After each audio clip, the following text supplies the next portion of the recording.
오늘 우리에게 주신 하나님의 말씀은 신명기 16장 9절에서 11절의 말씀입니다.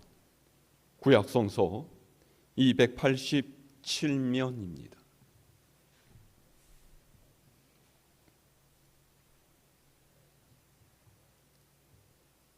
봉독하겠습니다. 7주를 셀지니 곡식의 낫을 대는 첫날부터 7주를 세어 내 하나님 여호와 앞에 77절을 지키되 내 하나님 여호와께서 네게 복을 주신 대로 네 힘을 헤아려 자원하는 예물을 드리고 너와 네 자녀와 노비와 네 성중에 있는 레위인과 및 너희 중에 있는 객과 고아와 과부가 함께 네 하나님 여호와께서 자기의 이름을 두시려고 택하신 곳에서 네 하나님 여호와 앞에서 즐거워할지니라. 아멘. 오늘은 맥주감사 주일입니다. 맥주감사절은 이스라엘의 77절 전통에 따라 밀과 보리의 첫 수확에서 얻은 결실을 하나님께 드리며 그분께서 베푸신 은혜를 감사하는 절기입니다. 그런데 사실 현대 사회를 살아가는 우리에게 이 맥주감사절은 그리 마음에 와닿지 않는 생소한 절기일 수밖에 없습니다. 왜냐하면 오늘의 우리는 땅을 일구고 씨를 뿌리며 작물을 키워내던 농경사회의 리듬을 벗어난 삶을 살고 있기 때문이에요. 그럼에도 불구하고 우리가 맥주 감사절을 지켜서 하나님께 감사의 예배를 드리는 이유가 무엇이겠습니까? 어쨌든 성경에 기록되어 있기를 하나님께서 지키라고 하셨으니까, 옛부터 믿음의 조상들이 지켜온 전통을 버릴 수는 없으니까 이런 이유이겠습니까? 그렇지 않습니다. 구약성서 출애굽기 23장 16절은요 이렇게 기록이 되어 있어요. 맥주절을 지키라. 이는 네가 수고하여 밭에 뿌린 것에 첫 열매를 거둠이니라. 아멘. 본래 양과 소를 치며 유목 생활을 하던 이스라엘 백성은요, 하나님께서 주신 약속의 땅 가나안에 도착한 후에 그들이 기업으로 받은 땅에서 농사를 지으며 살기 시작했어요. 아마 농사를 좀 지어보신 분들은 농사일이 절대로 쉽지 않다라는 것을 아실 것입니다. 그저 땅을 갈고 밭에다 씨를 뿌린다고 해서 농작물이 알아서 저절로 자라고 풍성한 소출을 거둘 수 있는 것이 아니죠. 키우는 작물에 맞게 토양도 적절해야 하고요, 적당한 햇빛, 적당한 비도 내려 주어야 합니다. 때로는 가지치기도 해 주어야 하고요, 비바람에 꺾이지 않도록 지지대도 받쳐 주어야 해요. 병충해도 입지 않도록 신경을 써야 하죠. 이것저것 살펴야 할 것이 너무나도 많습니다. 그런데 그렇게 농부가 최선을 다해서 땀을 흘리고 애를 써도 농사가 잘 될 거라는 보장은 없는 거예요.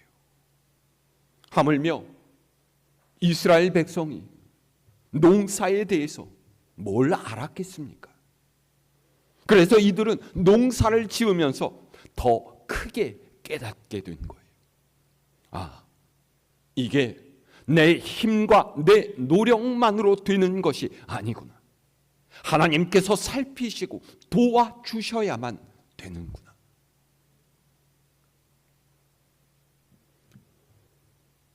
방금 읽었던 말씀 보세요. 여기서 중요한 것은요, 첫 열매라는 말입니다. 무슨 뜻이죠? 첫 열매를 하나님께 드린다는 것은요, 내 몫을 제하고 남는 것을 드린다는 것이 아니에요. 쓰고 남은 것을 드리는 것이 아니죠. 첫 열매를 드린다는 것은요, 이 소출을 거두게 하신 분이 하나님이시라는 것을 인정하는 믿음의 고백이. 하나님, 비록 내가 땀을 흘리며 애썼을지라도 이것을 거둔 것은 내 힘의 결과만이 아닙니다. 씨를 뿌린 것은 나였지만 싹이 나게 하신 분은 하나님이십니다. 밭을 갈고 수고한 것은 나였지만 햇빛과 비를 주시고 열매를 맺게 하신 분은 하나님이십니다. 그러므로 첫 열매를 하나님께 드립니다. 이것이 맥주 감사절의 핵심이죠. 감사는 단순히 좋은 일이 있을 때만 느끼는 감정이 아닙니다. 내 삶의 주인이 누구인지를 인정하는 믿음이에요. 종종 우리의 마음은요, 내 손에 쥔 것에 따라서 결정될 때가 많습니다. 손이 비어 있으면 마음도 빈 것 같고요, 손에 무언가를 가득 쥐고 있으면 마음도 부요해진 것처럼 생각이 되죠. 그런데 성경은 우리의 마음이 이와는 반대여야 한다라고 이야기해요. 마음이 먼저 하나님께 닿으면 손은 감사로 움직이게 되고요, 마음이 내 안에 갇혀버리면 손은 불평으로 굳어지게 됩니다.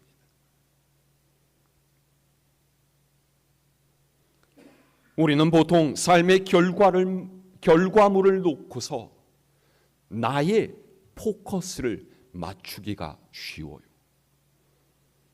내가 노력해서, 내가 애써서 여기까지 왔다, 내가 힘들고 어려운 시간을 버텼기에 이만큼 이루었다, 내가 희생하고 헌신했기에 이런 것들을 얻을 수 있었다, 그렇게 생각하고 스스로를 뿌듯해하죠. 하지만 여러분, 어려움 속에서도 앞으로 나아갈 힘을 주신 분이 누구입니까? 넘어졌을 때 다시 일어날 용기는 누가 주셨습니까? 길이 막혔을 때 새로운 문을 열어주신 분이 누구입니까? 내가 계획하지 못했던 만남과 도움 어디서 온 것입니까? 무너질 수도 있는 시간에서 누가 여러분들을 붙드셨고, 포기하고 싶었던 그 순간에 누가 다시 일어서게 하셨습니까?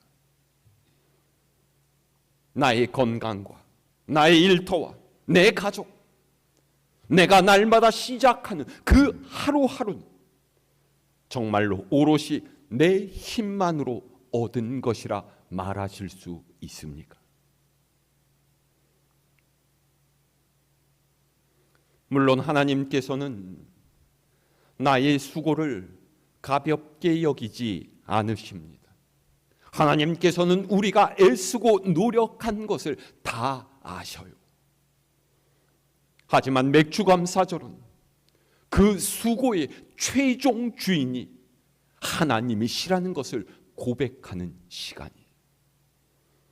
내가 뿌렸지만 하나님께서 자라게 하셨고, 내가 일했지만 하나님께서 지키셨고, 내가 달려왔지만 그 힘은 하나님께서 주셨고, 내가 견디었지만 사실은 하나님께서 붙드신 거죠. 그래서 감사는 성공한 사람만의 고백이 아닙니다. 감사는 은혜를 깨달은 사람의 고백이에요. 많이 거둔 사람이 감사하는 것이 아니라 하나님께서 나를 붙들고 계심을 아는 사람이 감사할 수 있어요. 모든 것이 풍성하고 넘쳐나서 감사하는 것이 아니라 부족함 속에서도 하나님께서 나를 붙드셨음을 믿기에 감사하는 것이죠. 오늘 우리가 드리는 이 맥주 감사주일 예배는 이런 하나님을 향한 우리의 마음을 고백하는 예배인 거예요. 자, 우리 오늘 말씀 10절을 다시 함께 읽어볼까요? 시작. 네 하나님 여호와 앞에 77절을 지키되 네 하나님 여호와께서 네게 복을 주신 대로 네 힘을 헤아려 자원하는 예물을 드리고. 아멘. 맥주의 절기를 어떻게 지키라고 했습니까? 네 하나님 여호와께서 네게 복을 주신 대로라는 말은요, 우리가 얻은 것이 우연의 산물이 아니라 하나님께서 택하신 섭리에 따른 것임을 인정하라는 거예요. 햇살이 잘 내리쬐어줘서 운 좋게 태풍이 피해가서 다행스럽게 냉해나 병충해를 입지 않았기 때문에 내가 이렇게 수확할 수 있었다, 그렇게 이야기하는 것이 아니라 하나님께서 나를 마음에 두시고 그분의 날개끈을 아래 품어주셨기 때문에 이렇게 결실을 거두게 되었다, 이렇게 고백할 수 있어야 한다라는 거죠. 그 다음에 네 힘을 헤아려라는 표현은요, 네가 할 수 있는 대로, 이런 뜻입니다. 다른 사람의 시선을 의식한 것이 아니라 하나님을 향한 네 마음의 진실함을 확인해보라, 이런 말이에요. 하나님께서는 우리가 드리는 헌금의 숫자를 보시는 분이 아니라 거기에 담겨있는 믿음의 무게를 보시는 분이세요. 예수님께서 과부의 2 렙돈을 보시고 칭찬하신 이유는요, 그것이 하나님을 향한 그녀의 진실한 마음이었기 때문이죠. 그래서 우리가 드리는 예물에서 중요한 것은요, 얼마나가 아니라 어떤 마음으로 라는 거예요. 더 깊게는 네가 누구를 의지하고 있느냐, 이것의 문제이죠. 10절 하반절 보세요. 자원하는 예물을 드리라고 했어요.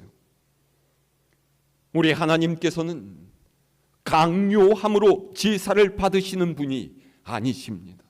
하나님께서는 억지로 끌려온 마음을 기뻐하지 않으세요. 많은 그리스도인들이 착각하죠. 내가 복을 받는 것은 하나님께 잘했기 때문이다, 이렇게 생각해요.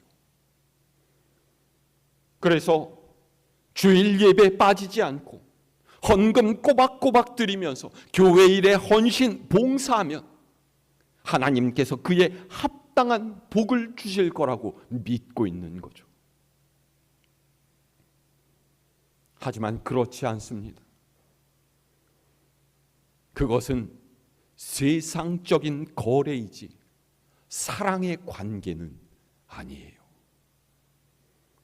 하나님께서는 우리를 사랑하시는데 조건을 요구하시지 않습니다.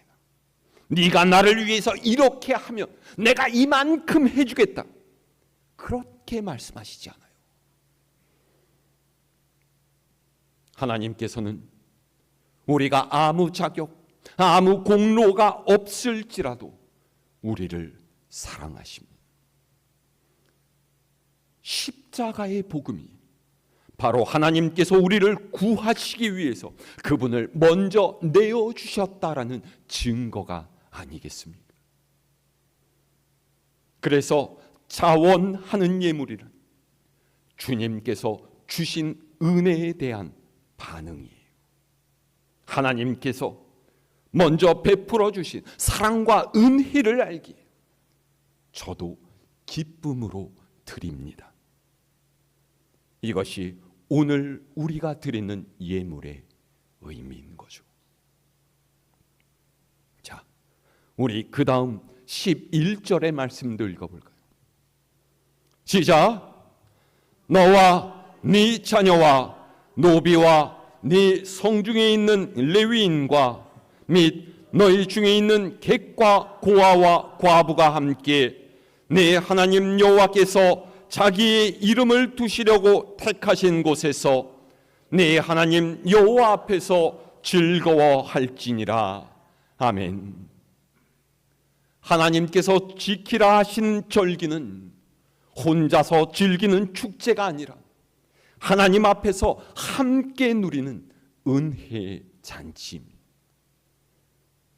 특별히 가난한 자, 약한 자, 보호받아야 할 자들이 소외되지 않도록 하나님께서는 거듭해서 말씀하시죠.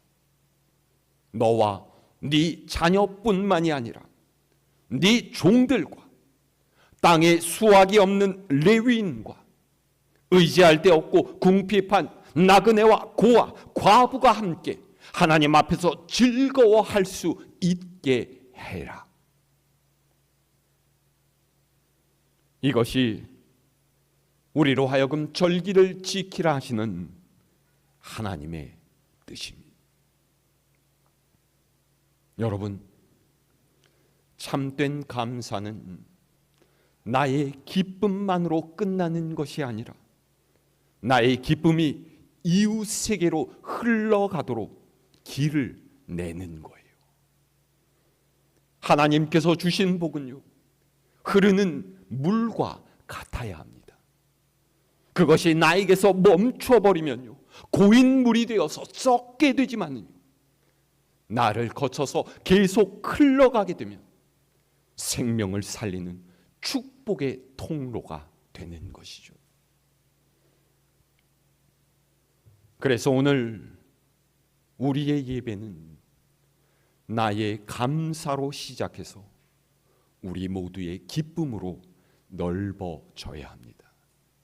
하나님 앞에서 기쁨으로 드린 예물은요, 결국 하나님께서 기뻐하시는 사랑의 행위로 열매를 맺어야 된다라는 거예요. 여러분, 오늘 이 자리에 어떤 마음으로 나오셨습니까? 감사할 거 하나도 없는데 맥주 감사주의라고 하니까 그래도 헌금은 해야 되겠지, 이렇게 나오셨습니까? 아유, 오늘도 어떻게 지나가야 될 텐데 자꾸 뭘 하라고 하니까 귀찮아 죽겠구만, 이런 모습으로 나오셨습니까?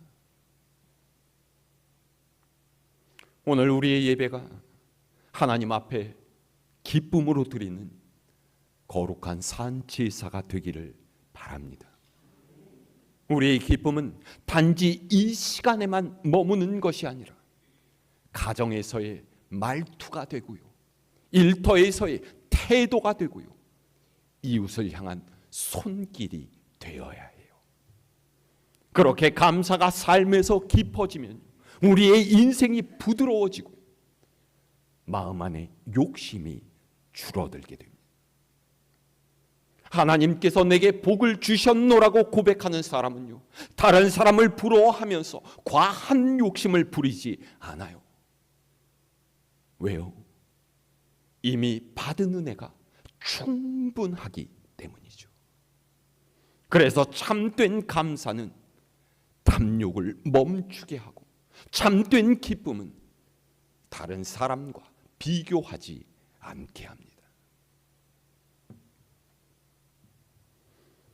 여러분, 이 시간 스스로에게 물어보시기를 바랍니다. 이제껏 내가 무엇을 의지하고 살아왔는지, 지금 무엇을 바라보며 달려가는지 오늘 말씀 앞에서 다시 한번 살펴볼 수 있기를 바랍니다. 여러분의 진실한 마음을 하나님께 드리세요. 억지나 체면을 차리기 위해서가 아니라 자원함으로써 다른 사람의 처지와 형편을 비교하는 것이 아니라 하나님께서 내게 주신 은혜를 감사하는 고백으로 나를 자랑하고 드러내는 것이 아니라 주님의 십자가 은혜를 높이며 하나님의 주인 되심을 고백하시기를 바랍니다. 넉넉하지 않더라도 주께서 나를 돌보시고 붙드셨음을 감사하면서 이 한 주간도 하나님의 인도하심을 구하며 살아가는 우리 갈보리 교회 모든 식구들 될 수 있기를 우리 주님의 이름으로 축원합니다.